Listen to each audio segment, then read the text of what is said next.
जनवरी एक यौम आज़ादी का दिन और दूसरा यौम जमहूरिया का दिन।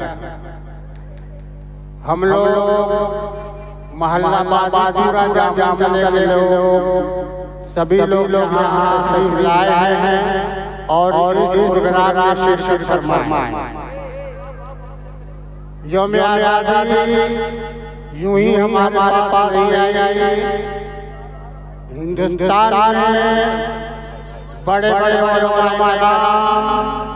बड़े बड़े शोहरा दानिशवरों ने इस जंग में हिस्सा लिया और अंग्रेजों को हिंदुस्तान छोड़कर भागना पड़ा।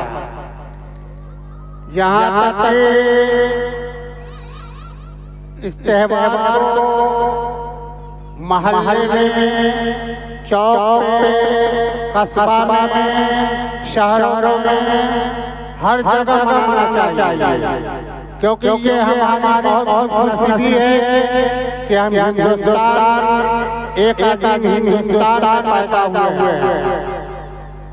अल्लाह ताला हिंदुस्तान को खुशहाल रखे, हिंदुस्तान की आवाम को खुशहाल रखे।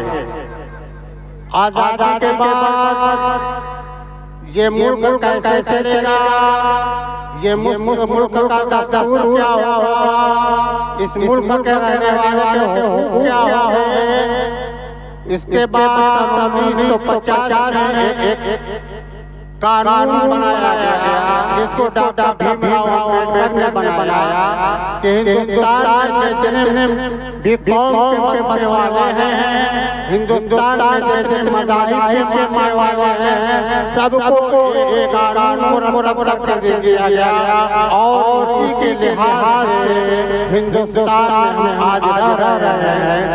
लेकिन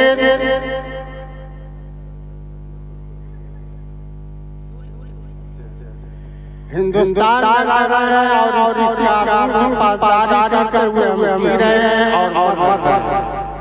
यहाँ तक कि मुसलमानों को अपने हक के लिए अपने मजहब चुनने और का हक हासिल है, इसी तरीके से ईसाइयों को अपने मजहब चुनने और का हक हासिल है। इसी तरह हिंदुओं को अपने मज़ाहिब पर चलने की पूरी आज़ादी है।